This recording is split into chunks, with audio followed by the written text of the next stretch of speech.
8월 12일 선목교회 말씀 묵상입니다. 기도로 나갑니다. 고마우신 하나님, 오늘도 주의 말씀을 묵상하게 하시니 감사합니다. 오늘의 묵상에도 성령님께서 함께하여 주셔서 풍성한 은혜의 시간이 되도록 인도하여 주시옵소서. 감사를 드리며 예수님의 이름으로 기도합니다. 아멘. 오늘 묵상할 말씀 사도행전 16장 6절로 15절입니다. 성령이 아시아에서 말씀을 전하지 못하게 하시거늘 그들이 부르기아와 갈라디아 땅으로 다녀가 무시아 앞에 이르러 비두니아로 가고자 했으되 예수의 영이 허락하지 아니하시는지라. 무시아를 지나 드로아로 내려갔는데 밤에 환상이 바울에게 보이니 마게도냐 사람 하나가 서서 그에게 청하여 이르되 마게도냐로 건너와서 우리를 도우라 하거늘 바울이 그 환상을 보았을 때에 우리가 곧 마게도냐로 떠나기를 힘쓰니 이는 하나님이 저 사람들에게 복음을 전하라고 우리를 부르신 줄로 인정함이러라. 우리가 드로아에서 배로 떠나 사모드라게로 직행하여 이튿날 네아폴리로 가고 거기서 빌립보에 이르니 이는 마게도냐 지방의 첫 성이요 또 로마의 식민지라. 이 성에서 수일을 유하다가 안식일에 우리가 기도할 곳이 있을까 하여 문밖 강가에 나가 거기에 앉아서 모인 여자들에게 말하는데 두아디라시에 있는 자색옷감 장사로서 하나님을 섬기는 루디아라 하는 한 여자가 말을 듣고 있을 때 주께서 그 마음을 열어 바울의 말을 따르게 하신지라. 그와 그 집이 다 세례를 받고 우리에게 청하여 이르되 만일 나를 주 믿는 자로 알거든 내 집에 들어와 유하라 하고 강권하여 머물게 하니라. 아멘. 사도 바울은 아시아 사역에서 큰 성공을 거두었기 때문에 계속 아시아에서 사역하고 싶었습니다. 하지만 성령께서는 바울이 아시아 지역에서 계속 사역하는 것을 원하지 않으시죠. 바울은 성령이 막으시자 동쪽에 있는 부르기아와 갈라디아를 통과하여 서쪽에 있는 무시아를 거쳐 북쪽에 있는 비두니아로 가려 하지만 성령께서 이것도 허락하지 않으심을 깨닫습니다. 성령께서는 사도 바울이 계속 서진하기를 원하셨죠. 그래서 결국 사도 바울은 무시아를 지나 드로아로 내려가게 됩니다. 오늘 본문은 복음의 전도가 사역자의 의지에 의하여 이루어지는 것이 아니라 성령의 의지에 의하여 이루어짐을 보여주죠. 사도 바울의 이 장면을 통해 사역자가 복음 전도의 열정이 있어 가진 노력을 기울인다 하더라도 거기에 하나님의 뜻이 허락하지 않으시면 그 열정과 노력이 아무것도 아님을 말해줍니다. 아무리 건전한 방식과 목적을 가진 복음의 전도라 할지라도 하나님의 뜻이 아니면 성공할 수 없다는 것이죠. 만약 우리가 복음을 위한 열정과 올바른 태도로 열심을 내고 노력하고 있음에도 그 열매가 나타나지 않는다면 낙심하고 원망할 것이 아니라 하나님이 허락하시는 방법인지, 하나님이 인도하고 계시는지, 혹시 하나님이 다른 것을 원하시고 계시지는 않는지를 따져보아야 합니다. 우리의 생각과 판단에 맞는 곳이 아니라 하나님이 원하시는 곳에, 우리의 방법이 아니라 하나님의 방법으로 우리의 열정과 노력이 기울여져야 하는 것이죠. 성령의 몰아가심을 통해 드로아에 도착한 사도 바울은 하나의 사건을 통하여 새로운 사역지에 대한 확신을 가지게 됩니다. 밤에 사도 바울에게 보여진 환상인데요.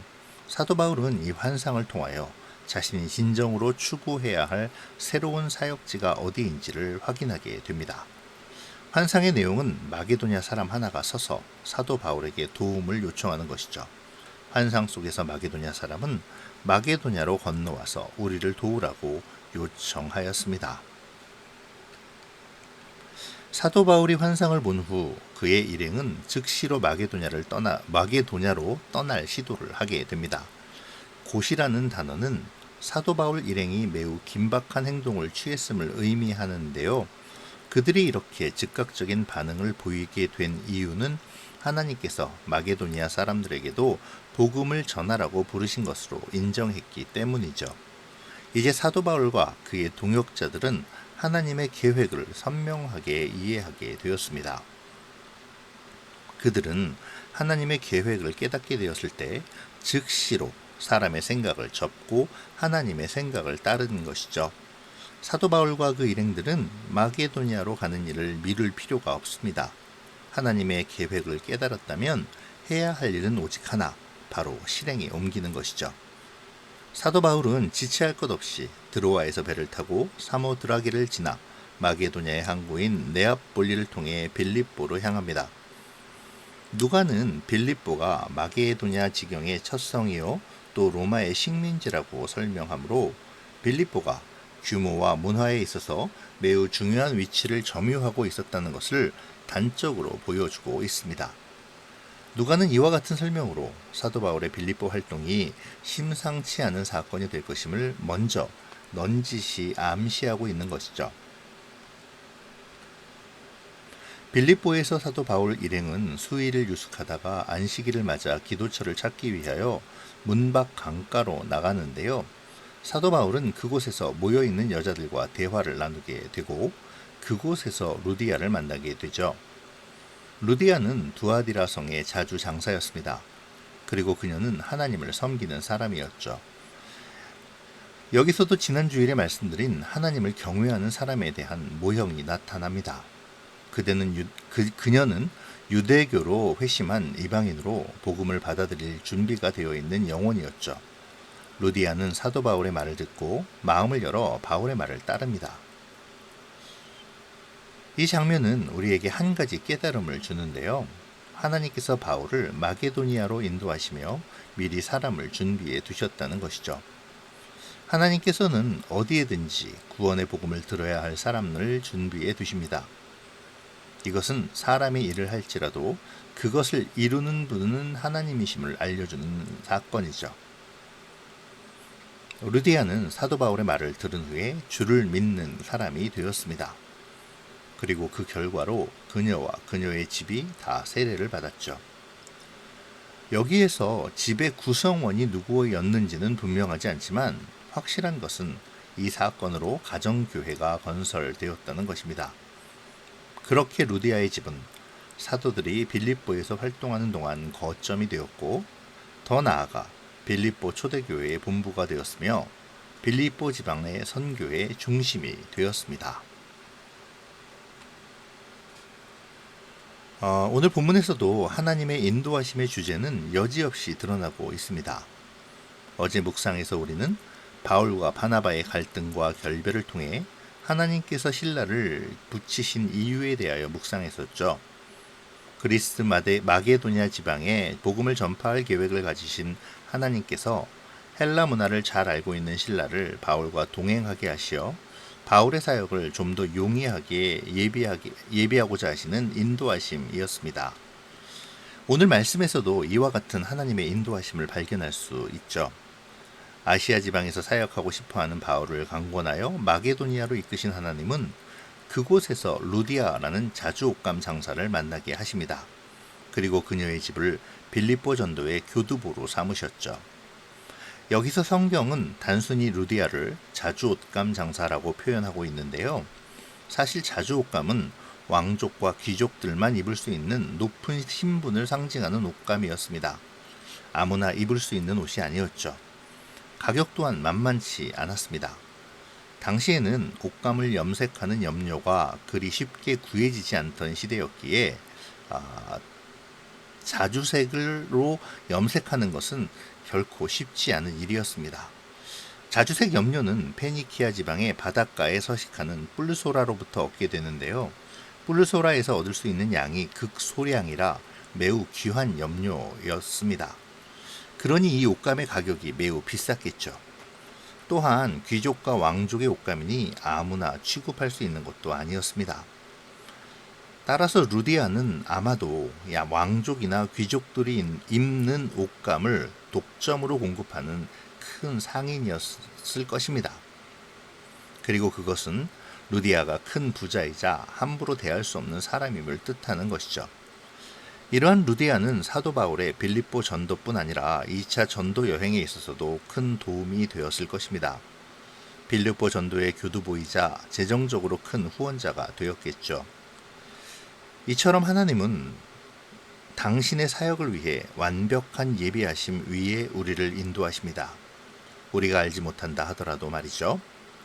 우리는 이러한 하나님의 인도하심을 믿고 신뢰해야 하죠.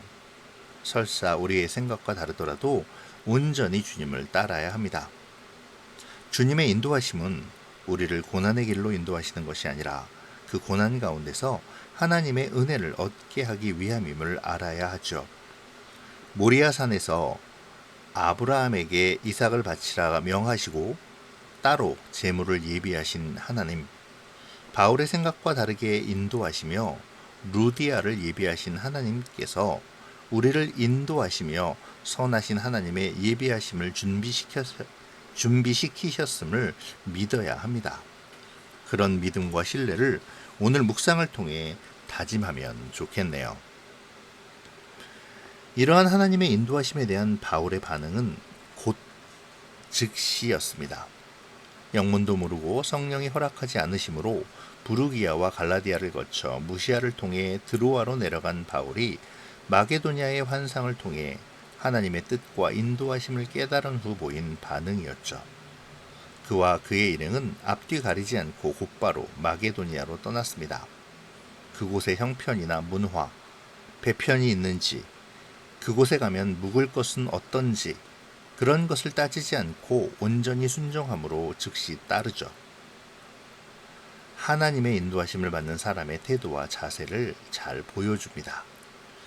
오늘 말씀은 바울의 이러한 모습을 통해 하나님의 인도하심을 따르는 사람의 자세에 대하여 말하고 있습니다. 오늘 우리를 돌아보죠. 우리는 하나님의 인도하심에 확신을 가질 때 어떤 자세를 견지하고 있습니까? 즉시로 하나님의 인도하심을 따라 순종하고 있나요? 앞뒤 가리지 않고 이것저것 나의 이익과 평안을 따지지 않으며 그 사명을 감당하려 하고 있습니까?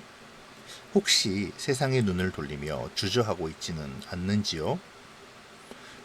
하나님의 인도하심을 신뢰하며 순종하는 사람에게 하나님은 예비하신 좋은 것들을 허락해 주심을 오늘 본문을 통해 깨달으시기를 바랍니다. 바울이 그렇게 반응할 수 있었던 원인은 오늘 본문에서 찾아볼 수 있는데요. 그것은 바울이 기도하는 사람이었다는 것입니다. 안식일에 기도처를 찾아 나오는 바울과 그 일행의 모습은 그들이 기도에 전념하는 사람들이었음을 알려주죠. 기도로 하나님과 깊은 교제를 나누는 사람만이 하나님을 신뢰할 수 있습니다. 그리고 하나님의 인도하심을 바라볼 수 있죠. 그 인도하심을 나의 생각과 판단 없이 온전히 따를 수 있습니다. 기도는 그런 능력을 우리에게 가져다 주죠. 오늘 나는 기도하는 사람입니까? 나의 사명을 위해 나를 인도하시는 하나님의 인도하심을 발견하기 위해 또 그 인도하심에 온전히 맡기고 순종하기 위해 나는 오늘도 이 순간에도 기도하고 있는지요? 오늘의 묵상이 더욱 기도의 사람이 되기를, 하나님의 인도하심에 즉각 반응하는 사명자가 되기를, 무엇보다 선하게 인도하시는 하나님을 신뢰하기를 결단하는 귀한 시간이 되어지기를 바랍니다. 기도하겠습니다. 좋으신 하나님, 오늘도 말씀의 자리에 나오게 하셔서 하나님의 인도하심을 바라보게 하시니 감사합니다. 주님, 바울을 인도하시고 루디아를 예비하신 것처럼 나의 삶 속에 예비하신 주님의 선하신 계획이 이루어지기를 소원합니다. 무엇보다 기도의 사람으로 하나님의 인도하심에 즉각 반응하며 나의 판단과 나의 생각이 아닌 온전한 하나님의 인도하심을 따라가는 사명자가 되게 하여 주시옵소서. 주님께서 이 시대에 이 땅에 부르신 뜻을 깊이 생각하게 하시고 성령께서 인도하시는 나의 사명에 민감히 반응하며 따라가는 우리가 되게 하여 주시옵소서. 오늘도 나와 동행하여 주시기를 소원하오며 예수님의 이름으로 기도합니다. 아멘.